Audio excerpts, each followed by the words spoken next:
Hi guys! Welcome to another episode of Music Chat, and for today, we're going to discuss about anxiety. Okay? Well, anxiety in Tagalog is pagkabalisa, and it is actually a normal emotion. Lahat ng tao sa mundo nagkakaroon ng anxiety, from childhood up to adulthood. Okay? Nung bata tayo, tuwing bigayan ng class card, andyan na, hindi na tayo mapakali kasi hindi natin alam kung pasado ba tayo o hindi, gagraduate ba tayo o hindi, babatukan ba tayo ng mga magulang natin o hindi, or palalayasin ba tayo sa bahay natin dahil bagsak tayo o hindi, mga ganyan. Okay? Sa contest naman, tama ba yung song choice ko? Mananalo ba ako? Matatalo ba ako? Tama ba yung pagkakanta ko? Or tama ba yung steps ko? Lahat yan. Okay? Kapag magulang ka naman at this oras na ng gabi, hindi pa dumadating ang mga anak or ang mga kapatid, na, lalo yung mga bunsong kapatid na babae, hindi na mapakalian. Yan ang anxiety. Which is, just like what I've said, it's a normal emotion. Lahat tayo nakakaranas niyan, of course, depending on the situation. However, anxiety disorder is different. It is actually a form of mental condition wherein there is an excessive and constant worrying to the point na it's really overwhelming dito sa tao. Okay? Kasi, ano yan walang tigil yung utak mo kakaisip. Puro what if.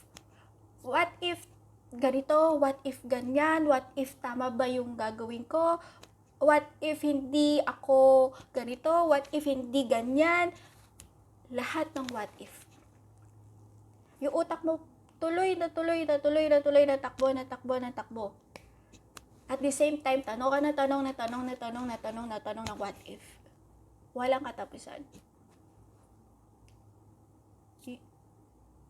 And it's not a joke. It's really not a joke, guys.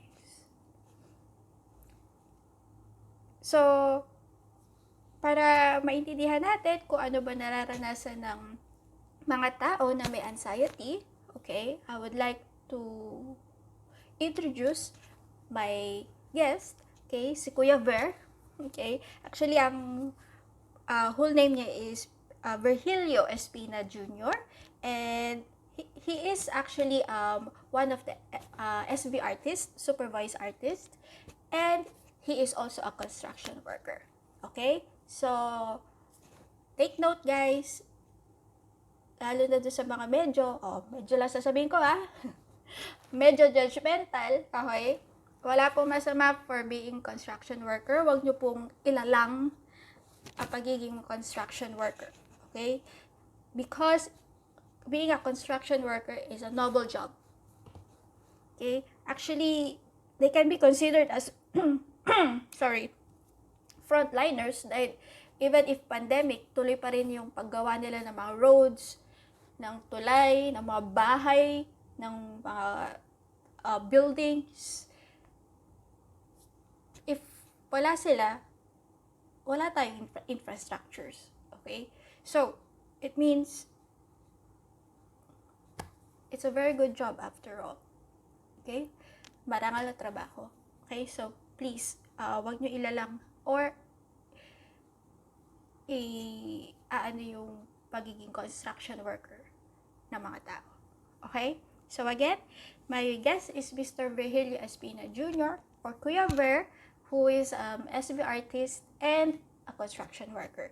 So, nagkakilala kami sa Super Voice noong around 2015.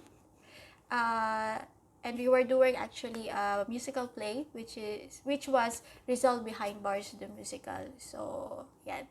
Doon kami nagkakilala. And he's really a nice guy. Okay? So, yan. Okay? Alright. Hi, Kuya. So, Kuya, kailan po kayo nag-start sa Super Voice? Or paano po kayo nakapunta sa Super Voice? Nag-start ako mag-Super Voice, I think, 2003 ata. Ayan, mga 2003 siya. And hindi hindi talaga ako dapat makakapasok dun eh. Dahil sa classmate ko, kaya ako nakapasok dun. Kasi siya talaga yung dapat napapasok dun. Nag-audition siya dun, na may pa-audition kasi ang supervisor dun sa school na pinapasukan namin. Tapos gusto niya mag-audition, sinasama niya ako. Sama daw ako, samahan ko raw siya mag-audition. Tapos yun, sinamahan ko nga siya. No, then, nung pag-audition niya, natanggap siya. Tapos after nung audition na yun, sakto, merong pinaano na, may singing contest nung time na yun. Tapos sakto pa, yung anong singing contest na yun, para pang, linggo ng wika, nung time nun. So, sinali ako. Sinabi sa akin kasi na marunong ako kumanta, ganito ganyan. Hindi, sabi ko, hindi naman ako marunong, kumakanta lang, pero wala akong boses, ganyan. Tapos pinatry sa akin, pinasubo ko yung kanta. Sabi, sige nga, kanta ka, sabi sa akin, nung nagpapa-contest. Sinubukan ko, sige po, kakanta ako, pero talikod muna kayo, sabi ko. Di, talikod naman sila. Di, pag talikod nila, kumanta ako ng English, yung kinanta ko. Love of My Life pa tayong kinanta ko nun, that time. Di, okay na, nung kumanta ko, try mo nga, kanta ka ng Tagalog, na kung kaya mo. Kasi, linggo ng wika, kailangan Tagalog. Nag-isip ako na kanta. So, naisip ko pa rin yung sa Southbound Girl. So, kinanta ko kahit kailan. Ayun, kinanta ko siya doon. Tapos, nung kinanta ko yun, nagustuhan nila. Ayun, pinasali ako, pinakanta nila ako. Tapos, sila na pumili ng kanta ko, kung anong kakantahin ko. Binigyan nila ako ng song, kung anong kakantahin ko sa contest. Ayun, binigay sa akin yung kanta ni Ariel Rivera na Minsan Lang Kitang Ibigin. Ayun, hanggang sa dumating na yung contest, kumanta ako, gulat ako lang nag-iisang lalaki pala eh. Lahat sila babae. Tapos hiyawan sa akin yung mga audience, lakas ng impact ko nung time na yon, ng singing contest na yon. Tapos yun, awa ng Diyos, talo ko nung time na yun. Pero okay lang, tapos doon na nagsimula yung ko, na maging Super Boys. Pinakilala na kami, pinapunta kami sa studio, na yun, na pinakilala kay Direk Sheila, yan, nandun na. Nagtuloy-tuloy na hanggang sa, yan, supervisor na kami talaga. Yan, doon nagsimula na maging supervisor ako mga 2003, yan. Thank you. Bali, kamusta naman po yung, kamusta po kayo ngayong pandemic? Ngayong pandemic, to be honest, hindi pa rin talaga ako nakakabangon hanggang ngayon. Kasi nung nag-start yung pandemic, nag-stop working kami. So, syempre, stop working, wala kang pagkukuhaan ng panggagastusan sa pamilya ko, sa pangkain namin. So, nangyari nun, that time, na stop work ako. Pero kahit pa paano, syempre, binigyan naman kami ng company namin ng ayuda. Yan, kaya maraming salamat din. May malaking tulong din yung binigay nila. Kaso, yun nga lang, mabilis na ubos kasi nga, ilang araw lang yan, magkano na yung binigay din. Tapos, yun nga, nung kinapos, nawala na yung ayuda na binigay, nagkautang-utang ako. Naghanap ako ng trabaho, nahirapan ako makahanap kasi nga, ang higpit nila, hindi sila basta-basta tumatanggap ng worker, ng walang swab test, walang rapid test, tapos may quarantine pa. So, hindi ako nakakuha ng pang extra kahit wala. Talagang tambay ang nangyari sa akin nun. Kaya nagkautang-utang ako. Tapos nito nga, nakabalik ako nitong bago mag-December kahit paano yun. Laking pasalamat ko, nakabalik ako kahit paano. Pero, yun nga, kahit nakabalik, wala namang OT. Tapos, yung kinikita naman, yung sinasahod, kapos pa rin. Halos pang lang talaga, pang araw-araw namin ang nagagastos ko. Yung pambayad sa utang, hindi pa ako makabawi hanggang ngayon. Kaya sa mga may utang sa akin, pasensya na hindi ako nakakabayad sa inyo. Ngayon, nakakapos pa talaga pero babawi naman ako. Pagka naging normal na, kaya sana maging normal na para naman bumalik na, magkaroon ng OT, tapos hindi na ganun kahirap sumakay. Ayan, ganyan. Yun lang nagpahirap talaga. Ang hirap ng pagsakay. Wala ka ng OT. Pagdating mo ron, late ka, tapos puro absent pa ako nangyari dahil nakakapos sa budget. Kaya sana talaga maging normal na yun, para makabawi-bawi naman ako sa kanila kahit paano. Salamat din kay Lord kahit paano nakaka-survive kami. Na kahit konti lang yung ano namin. Konti lang yung kinikita ko. Yun, nakaka-survive kami. Ayun lang. Kamusta naman po ang bagong taon sa inyo? Mang New Year ko, kamusta so far? Nag-celebrate kami ng mag-asawa, kaming dalawa lang, ng New Year dito mismo sa inuupahan kong bahay, inuupahan kong kwartong to. Dito kami nag-celebrate, kaming dalawa lang. Kasi yung anak namin nasa Bicol, nandun sa biyanan ko, sa family ng asawa ko. So, hindi ko masasabi na talagang totally masaya, pero thankful pa rin na yun, nakaraos kami ng this New Year ng kahit di ko kumpleto, at least kahit paano nakausap naman namin yung anak namin na masaya sila nandun. Although malungkot, syempre baby pa yung bata pa yung mga anak ko, hindi pa ganun may edad. 3 years tsaka 2 years old yung anak ko. So parang syempre nakakamiss pag mga New Year, mga special occasion na dapat kasama mo pero hindi mo sila kasama. Lalo na kaya hindi mo nakasama dahil sa pandemic pa. Pero kung wala sanang pandemic, sana nakauwi kami, nakasama namin. Kaya yun, so far medyo masayang hindi yung New Year ko. Ayun lang. So, dadako na po tayo sa topic natin, which is anxiety. So, kailan nyo po nalaman na may anxiety kayo? Nalaman ko na may anxiety ako nung time na parang sinumpong ako nun, may nangyari sa akin nun na parang nasa CR ako nun, magbabawas ako nun. Tapos nung pag-uupo na ako nun sa CR, sa inidoro, biglang parang lumutang yung utak ko, tapos yung katawan ko yung nanlamig lahat, tapos nagpanik attack ako, lumabas ako bigla ng CR, tapos sabi ko na, para ako tutumba, ganito ganyan, tapos nanginginig ako, tapos yun, inano ko doon sa mga nakakita sa akin, hanggang sa may nagsabi na matanda sa akin na parang raw ako, depressed, anxiety yan, ganyan. Sinabi na gano'n. Tapos hindi ko alam kung ano yung anxiety na gano'n. Kasi parang sinabi lang nila sa akin na gano'n, na bata ko pa may depression ka na, gano'n. Tapos ano nangyari? Tapos yun, na ako.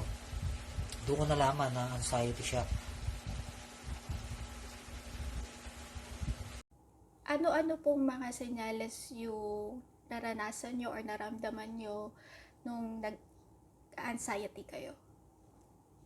Tulad nga na sabi ko, hindi ko alam kung ano yung anxiety yung mga araw na yon. Basta may nagsabi lang sa akin nung sinumpong ako ng nag-deliri yung yung nanlamig ako, tapos nanginig ako, tapos ang lakas ng tibok ng dibdib ko, ng puso ko na parang atakihin ako, kaya nagpanik ako nun. Tapos yun, pinainom ako nun, binigyan pa ako ng mga gamot nila na pang aspirin ata yun, parang ganun, para sa puso raw, pampakalma, ganun. Pero uminom naman ako nun, para lang sobrang takot ko, uminom ako kahit walang reseta. Tapos yun yung mga senyalis na naging ko nung time na yun, na yun yung first attack na sabi ko na anxiety, pero hindi ako masyado nag-ano kung anxiety talaga na ganun. Ganun pala yung yun, doon ko lang nalaman na anxiety, ganun, yung first attack na ganun. Okay. Nagpatingin po ba kayo sa doktor? Nagpatingin ako sa doktor nung time na yun. Okay. Bale, ano po yung sign na naisip nyo na need nyo na magpa-check up sa doktor? Noon kaya ako nagpatingin na sa doktor nung yun nga, dahil nga yung siya, naging madalas na siya. Madalas na ako sinusumpong ng gano'n, yung kaba, yung kahit patulog ka na, mas lalo na yung pagpatulog ka na, yung antok na antok ka, gusto mo na matulog, pero kinakabahan ka, ang lakas, hindi mo alam kung bakit, tapos hindi mo siya makontrol. nag-ano ka, nagpapanik ka. So tatayo ka, tapos nanghihina ka, nanginginig yung mga kalamnan mo, pati yung mga kamay mo, paa mo, nanlalamig ka. Ayun, tapos ang hirap nung time nun, sinusumpong ako nung kalakasan nun eh. Kasi nga siguro bago pa lang anxiety mo. Kaya yun, nagpatingin ako sa doktor nun. Ayan. Ano po yung sabi sa inyo ng doktor, and may mga therapy po ba or mga gamot na nireseta sa inyo? Ang sabi sa akin ng doktor lang nun, binigyan niya ako ng reseta dun sa psychiatrist na ako nun eh. Nagpa-check up ako sa psychiatrist na. Binigyan niya lang ako ng reseta eh, na pang maintenance para sa pag sinusumpong ako, pampakalma. Yan, ganun. Eh kaso, nung binigay yung resetang yun, tinignan ko, presyo. It's so heavy naman, nasa parang, I think 60 ata siya, isang piraso. Tapos napakamaliit lang siya napakaliit lang na tablet. Ganun. 60 siya, tapos hahatiin mo siya. Tapos tinake ko siya eh, kalahati lang eh, para akong lumulutang, tapos manhid buong katawan ko eh. Ganun yung epekto sa akin eh, tapos parang mahilo-hilo ako. So kaya, yun, hindi ko rin siya masyado maintenance talaga siya. Mga ilang araw lang, tinigil ko na agad dahil nga, bukod sa mahal yung gamot, hindi maganda yung effect sa akin ng pag iniinom ko siya ngayon. Nagmamanid yung buong katawan ko. Ayun, tapos parang lalong nag-iiba yung yung isip ko eh. Ayun. Usually, ano po yung naiisip nyo na sanhi para umatake yung anxiety ninyo? Hindi ko alam kung anong sanhi talaga ng anxiety ko, pero I think basta pagka nagkaroon ako ng mga tipong nag-worried ako na halimbawa parang may nangyaring masama sa ganito, may nabalitaan akong masama na hindi maganda na nangyari sa kakilala ko o kahit na sino, lalo na sa pamilya ko, ganun. Parang iniisip agad ng utak ko na iba eh, puro negative ang pumapasok na baka mangyari sa akin to. Kahit ngayon sa mga balita lang, pag nanood ako, o kaya mga movie na na pelikula mismo, kapag may nakikita ko ng mga action na brutalan na patayan, ganyan, iniisip ko agad na baka mangyari sa akin yan. Aatakihin ako. Nagaan na sa akin yun, nagtitrigger sa akin yung anxiety. Sinusumpong na ako nun. Ayun, yung mga gano'n lang. Kaya nadidepress ako. Problema, karamihan talaga sa akin, more on problema. At lalo na pag walang pera, na sobra talaga.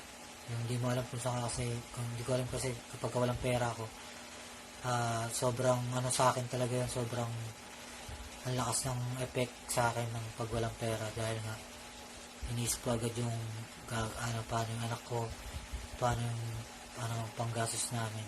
Ayun, kaya talagang magtitrigger sa akin yun.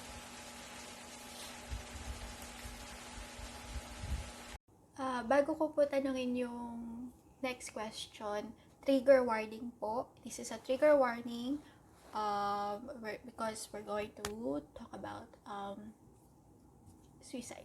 So, yeah.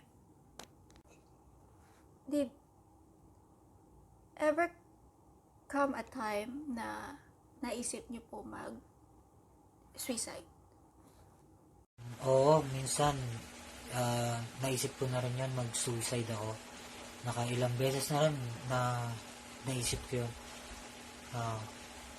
Kahit sino ata na mayroong sakit ng anxiety, naisip nila yun kasi nga sobrang hirap kasi talaga kapag sinumpong ka, tapos araw-araw ganun naman nangyayari sa buhay mo, sinusumpong ka, so nawawalan ka na ng pag-asa na hindi ka nagagaling dahil puro negative pumapasok sa isip mo.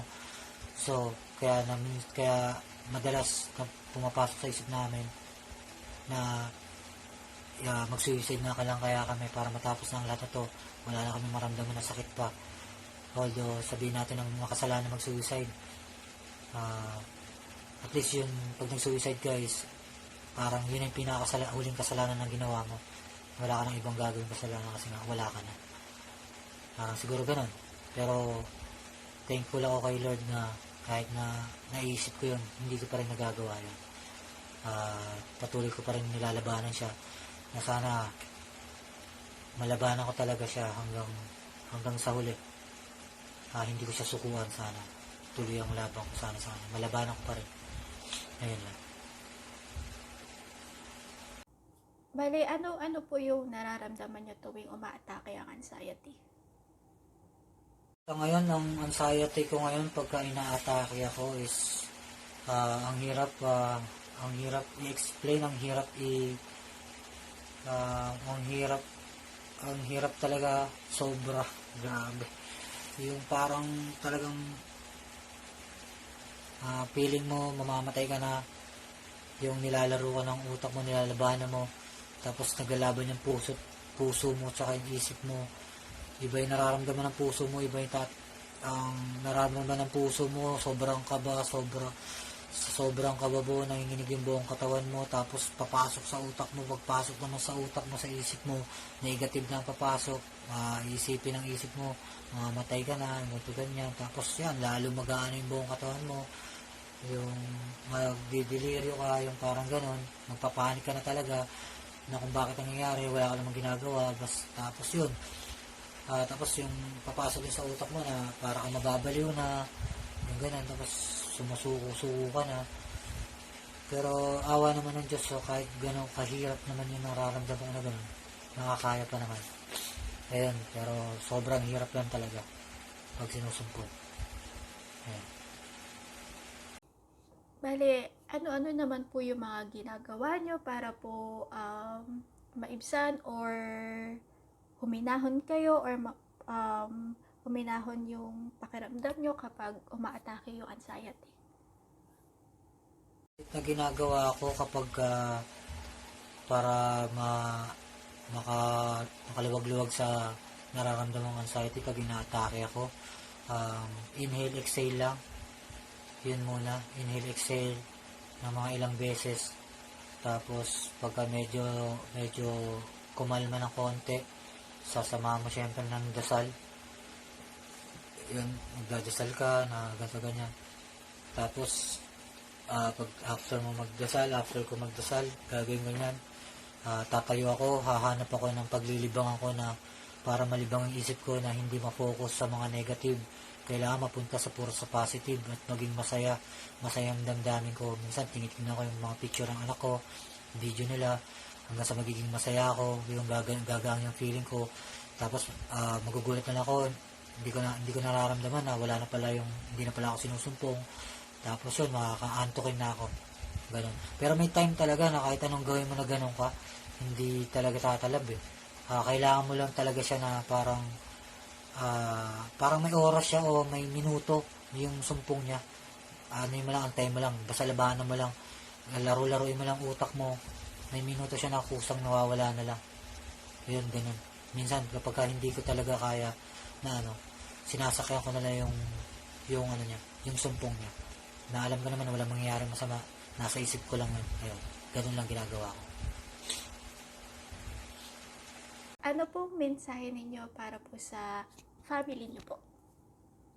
Message ko lang sa aking family, ingat kayo lagi. Although hindi ganun kaganda ang relationship natin, hindi alam ng ibang tao, pero para alam ng Diyos kung sa ingat kayo lagi. Mahal na mahal ko kayo. Yan, at saka sa iba, keep safe lang tayo, lalo na sa ngayong pandemic. Mag-ingat tayong lahat, doble ingat tayo. Huwag na tayo masyadong pasaway, sumunod na lang tayo kung anong nararapat. Huwag na natin pangunahan yung gustong kabutihan para sa atin. Huwag na natin kontrahin, sundin na natin bago tayo magreklamo. Dahil hindi naman nila iuutos na gawin natin na ganito kung hindi nakakabuti. Kaya mas maganda sumunod na lang tayo para naman sa ganun mapabuti yung natin, bansa natin. Ayun, ingat sa inyong lahat. God bless sa inyo. At salamat sa pag-interview nyo sa akin. Salamat sa inyo. Sana nakatulong itong ko. Sa mga may anxiety nga pala dyan, laban lang tayo. Ayun, huwag tayong susuko. Kaya natin yan. Isip lang yan. Kaya natin ito. Nandiyan si Lord para sa atin. Don't give up. Huwag natin isipin na hindi natin kakayanin. Basta kaya natin yan. Anxiety, panis yan. Although mahirap talaga siya. Mahirap i-explain, pero talagang mahirap talaga ang sakit ng anxiety. Akala nila madali. Pero laban lang po tayo. Kaya natin to. Maraming salamat sa inyo. God bless. Thank you. Alright, so thank you Kuya Ver for guesting for our segment in Music Chat, and yeah, thank you po, and saludo po ako sa inyo for guesting, kasi hindi madali. Sabi ko na po sa inyo, hindi madali yung ginawa ni Kuya Ver na pag-guest, kasi syempre, nandun pa din kasi yung stigma about mental conditions. So, I'm really proud of him, and again, I'm really proud of you, Kuya Bear, and really thank you for guesting. So, balik tayo sa anxiety disorder. So, again, anxiety disorder is a mental condition wherein there is an excessive and constant worrying. Okay? To the point that it's actually really overwhelming. Okay? So, hindi natatapos yung what if sa utak sa utak niyan. Minsan, bigla-bigla na lang magigising yan at the middle of the night, nagpapanik na yan. Yan. Puro what if na yun nasa utak. Yan ang anxiety disorder. And it actually has so many types, like generalized anxiety disorder, social anxiety disorder, panic disorder, and etc. Okay?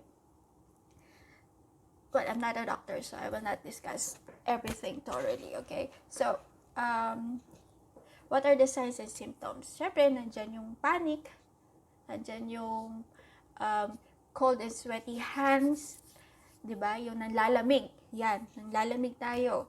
Like, nung naranasan pa din ni Kuya Ver hanggang ngayon, diba? Yung hindi tayo makahinga.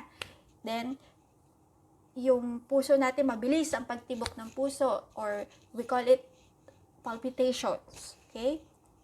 Yung iba naman, nahihilo, nasusuka, irritable, and of course, hindi yan makakapag-concentrate. Okay? So, ano ba yung cause ng anxiety? Okay? It can actually be genetic or namamana. Okay? May imbalance sa brain chemistry. Sa loob ng utak, yung mga chemicals dyan, yung hormones, may hindi tama. Hindi balanse. Okay? Nandyan din yung environmental stress. Siyempre, problema sa trabaho, problema sa pamilya, hindi nawawala yan. Yan, okay? Or, may mga taong may underlying medical conditions. Okay? So, what are the risk factors para magkaroon ng anxiety disorder? Number 1, if you have other mental conditions like depression and bipolar. So, pwedeng combo sila. Okay? Kumbaga sa pagkain, combo meal. Okay? Now, or, nung bata tayo, nung teenager tayo, nagkaroon tayo ng mga traumatic events sa buhay natin, or those who are abused. Nung bata pa sila, nung lumalaki sila, yan. Okay? Or loss of a special someone, namatay yung mahal natin sa buhay. And of course, substance abuse. yung mga nagda-drugs, alcoholic, ayan. So, it can be a factor to have anxiety disorders. Now, if you have these signs and symptoms, or hindi kayo sigurado kung talagang anxiety disorder yan, please consult a doctor. It doesn't necessarily mean that you have to go to a psychiatrist. You can go to a psychologist first. Psychologist.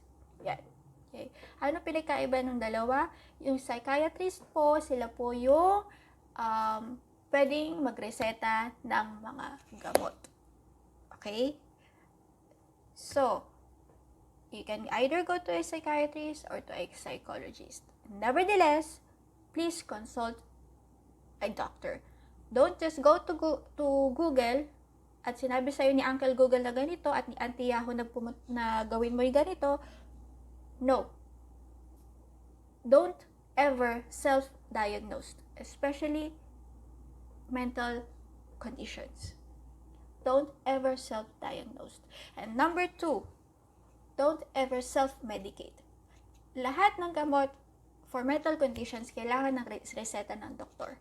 But please, huwag kayong iinom ng kahit na anong gamot like what Kuya Ver did, na binigyan siya ng aspirin, which is pampalabnaw ng dugo. Hindi natin alam kung anong pwede mag-effect sa kanya nun. Okay? But, although, ginawa nila yon kasi, syempre, kailangan nila tulungan si Kuya Ver, naiintindihan natin yon. But, again, please do not self-medicate. Huwag kayong iinom ng gamot na walang reseta ng doktor. Okay? So, again, number 1, please consult your doctor. And number 2, do not self-medicate. Okay? So, for those who have anxiety disorders, okay, please learn about your disorder.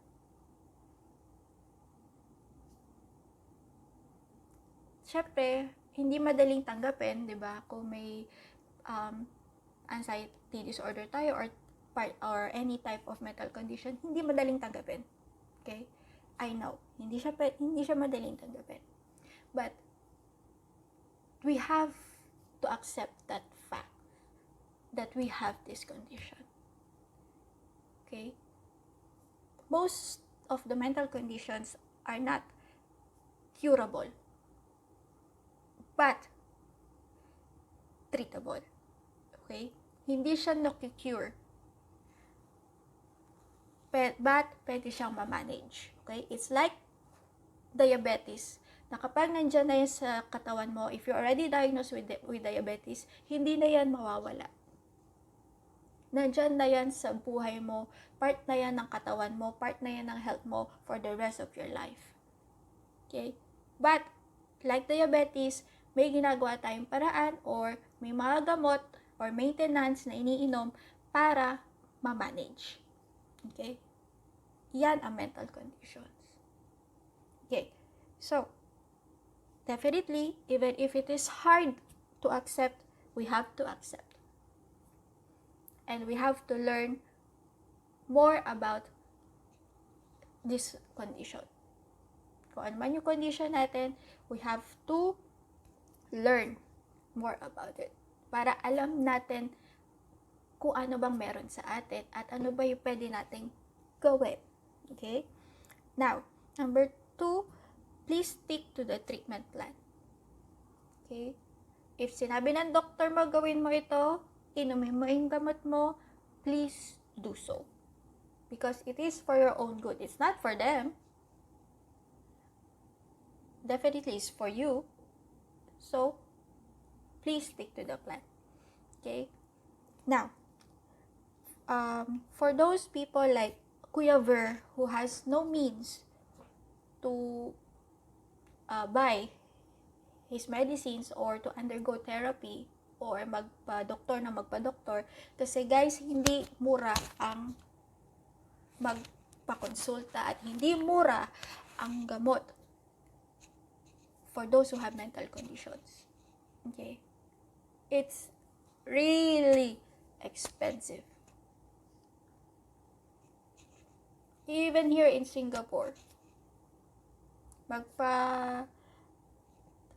first consultation mo pa lang, plus pa yung mga gamot mo, plus pa yung therapy mo, aabot ka ng 40,000 pesos.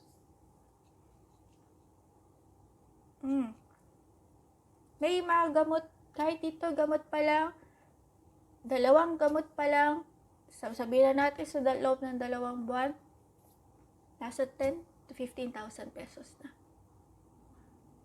It's really expensive. And it's no joke.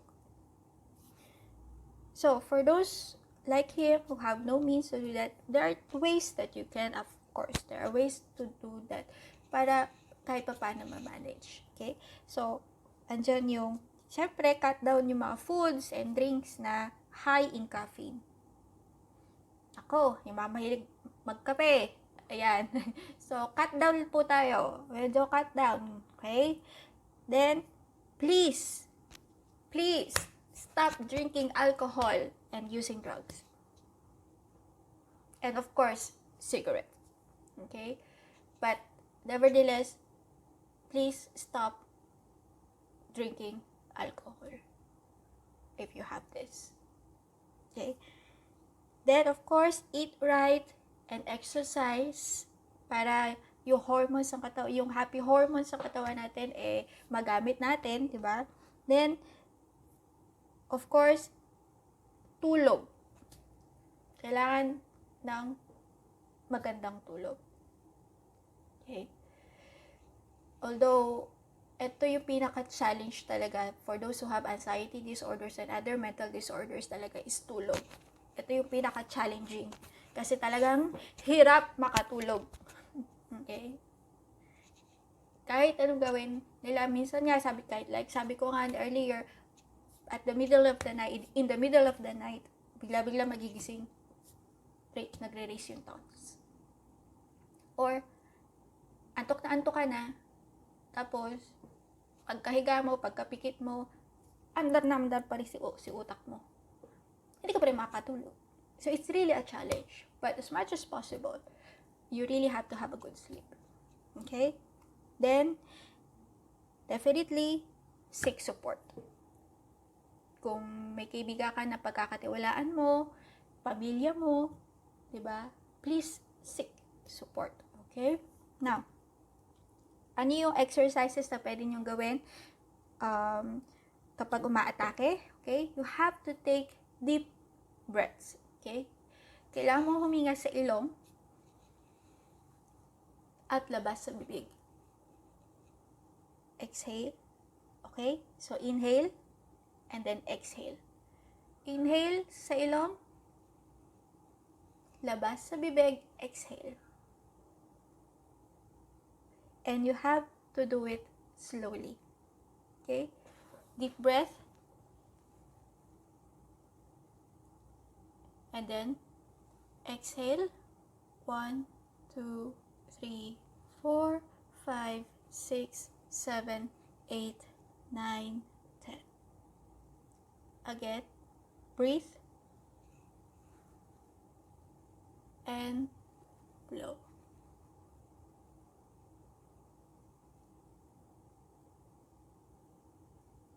Okay, so breathe deeply and then exhale slowly until kupalma kayo. Okay, and then you can also now, kapag kumakalma ka na, think of the five things that you can see. At that very moment, think of the 5 things that you can see, you can hear, you can smell, and you can touch. Or, mahirap ka naman yung smell, diba? But you can do 5 things you can see, you can hear, and you can touch. Okay? You can do those exercises. Again, breathe deeply and exhaling slowly. Okay? Then, think of the 5 things that you can see, you can hear, and you can touch. Okay? And you can buy some toys na pwede nyong hawakan or pindutin para pag na-anxious kayo, pwede yun. Okay? May mga nabibili na cube na may mga pindutan. I forgot the term, so sorry. Pero yeah, you can buy it. It's just like this. Okay? Ayan. Ito siya. Okay? So, yan. May mga para siyang joystick. Ito. Para siyang joystick. Then, ito. Pindot. Yan. So, ito parang may sound siya. Yan. So, you can buy this toy. Actually, it will help you kapag umaatake yung anxiety nyo. Kasi, yan. Pwede yung ganyan, diba? Habang nag-ano kayo, kinakabahan ka, ano ka dyan. So, para yung energy mo, yung negativity po, tina-transfer mo dito. Okay? So, yan. Ito yung, actually, ito talaga yung use niya. So, yung mga ganyan. Okay? Yan. Ganyan. So, yan. Yan. Or, no need to buy this kind of toy. Bumili na lang kayo ng ballpen na retractable. Okay? So, yan. Okay? Retractable ballpen like this. Okay? So, pag inaatake kayo, pindot na pindot. Oh, di ba? Pindot. Yan. Okay? So, magagamit nyo pa siya. Kasi after, diba? Pag kailangan mo na bumalik sa trabaho mo, sulat ka na lang ulit. O, after mo magsulat, pindot ulit. O, nakatipid ka pa. Okay? Tipid pa siya kasi ballpen na siya. 2-in-1 na yan. Okay? Sulat, tsaka pang-release ng negative energy mo. Okay? So, yan. Okay? Alright. So, yan. So, it's either you can do the breathing, it's either, you have to do the breathing exercises, the 5 things you see, 5 things you hear, and 5 things you touch. You can buy this toy or retractable ball pen. Okay? Now, so guys, please, and I want you all to know, those with mental conditions, okay, whether bipolar, depression, or with anxiety disorder, they can be highly functional.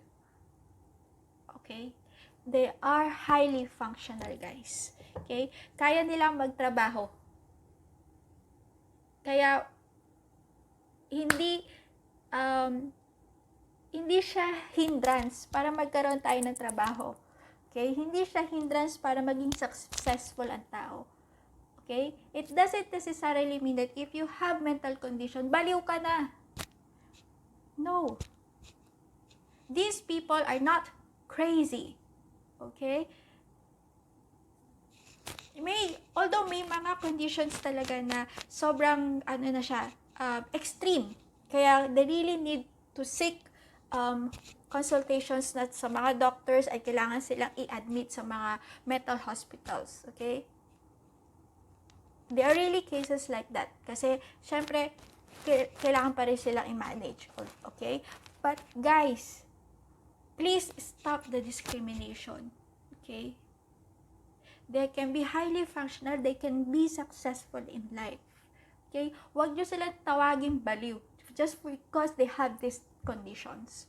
Because they're not. Okay? It doesn't necessarily mean that if a person goes to a doctor for a therapy, ay baliw na. No. Seeking for consultation sa mga therapy, sa psychologist, or sa psychiatrist, it doesn't necessarily mean na baliw ka na. Okay? And there are really times that you really have to seek support from these therapists. Kahit wala kang mental condition, kahit wala kang anxiety disorder, kahit wala kang bipolar, kahit wala kang depression, kahit wala kang schizophrenia, again, kahit wala kang mental condition, there are really times that you have to seek help from the therapist. Para, saan? Sa mental health natin. Kasi, there are times masyado na overwhelmed yung utak natin sa stress, sa pamilya, sa trabaho, sa kung ano-ano pa man. hindi na natin alam yung gagawin natin. Okay? And these therapists, these doctors are trained. Okay? They are trained para ma-organize yung utak natin. Okay? Kasi kapag lumapit tayo sa mga kaibigan, may mga times na, alam mo yon, hindi nila tayo naiintindihan, hindi nila naiintindihan kung ano yung nararanasan natin. So, mali yung nasasabi minsan, di ba, na nagagalit pa nga tayo kasi naiirita tayo sa mismong nila, di ba, suggestions, or there are times na may mga tao na nambubuyo pa, yung mga ganyan. So, para ma-organize yung utak natin, ma-organize yung health natin sa utak natin, there are really times that we have to seek help from this therapist. Hindi lahat na nagpapa-check up sa psychologist o sa therapist ay baliw or got these mental conditions. No! Okay? Whether you have mental conditions or not, if you think that your mental health is declining, please consult a doctor or a therapist. Okay? Although, yun nga po, sasabihin namin na may kamahalan talaga, lalo yung mga gamot, may mga kamahalan talaga po yan. So, but the number one na kailangan talaga po natin ay support from our family and friends. Especially family po natin. Okay? Yan yung pinaka number one na dapat sumusuporta sa mga taong especially may mental conditions. Okay? Kasi hindi biro yung pinagdadaanan nila.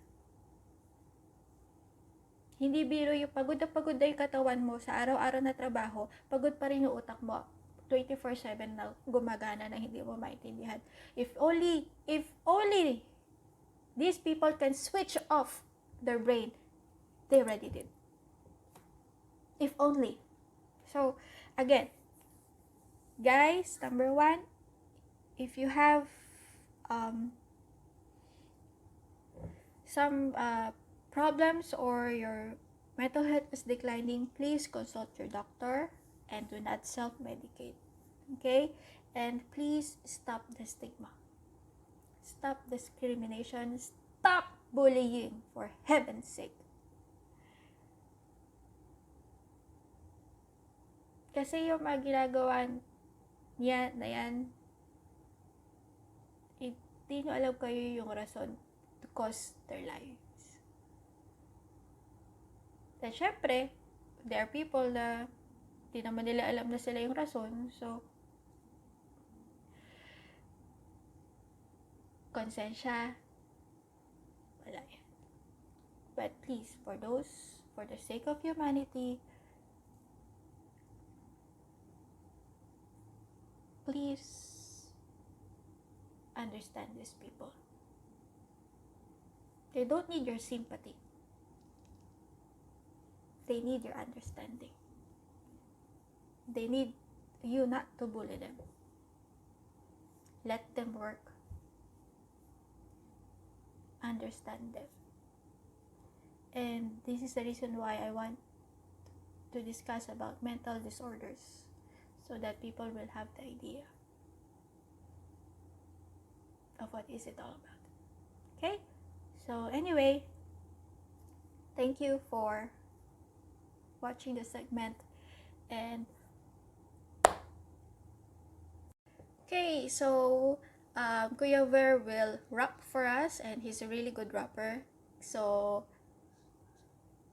here is Mr. Virgilio Ver Espina Jr.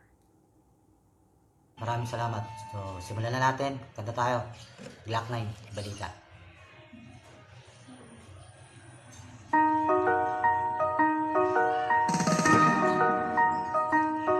Lapit mga kaibigan at makinig kayo. Ako'y may dala-dalang balita galing sa bayan ko. Nais kong ibamahagi ang mga kwento at mga pangyayaring nagaganap sa lupa. Ipinangako.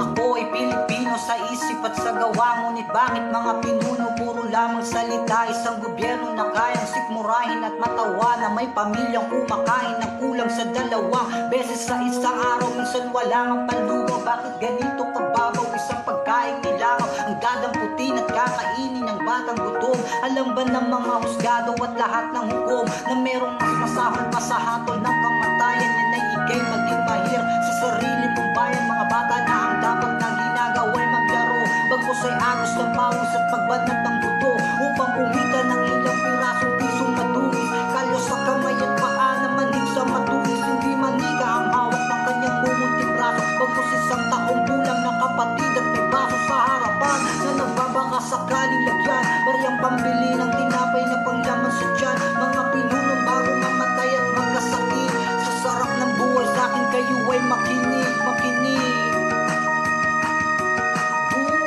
Mga kaigsunan, huwag paminaw ka mo.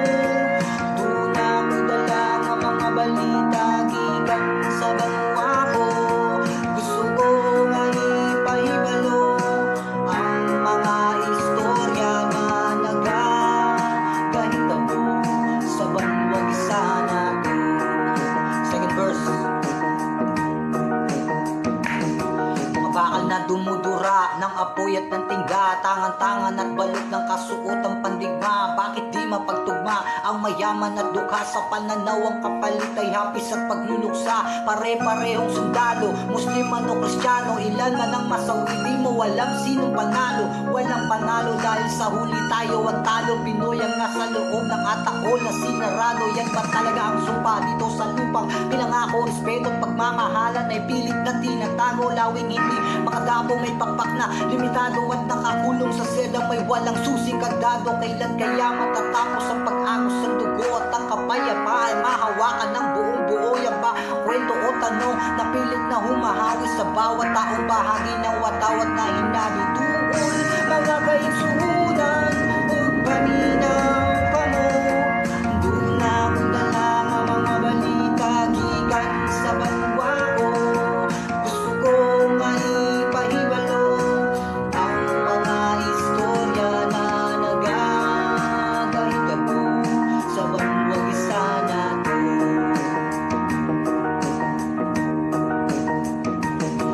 Lapit mga kaibigan at makinig kayo. Message ko lang sa lahat is sana mag-ingat tayo saan man tayo magpunta, lalong-lalo ngayong pandemic. Kung kinakailangan talaga na magsuot tayo ng face shield at ng face mask, sana magsuot tayo, huwag na natin tanggalin kahit saan pa tayo pumunta para talagang safety tayo. Sumunod naman tayo sa kung ano man ang ipinapatupad ngayon. Huwag naman tayo sana maging pasaway pa para naman hindi na dumami at sana tumigil na rin to, mawala na yung virus na to.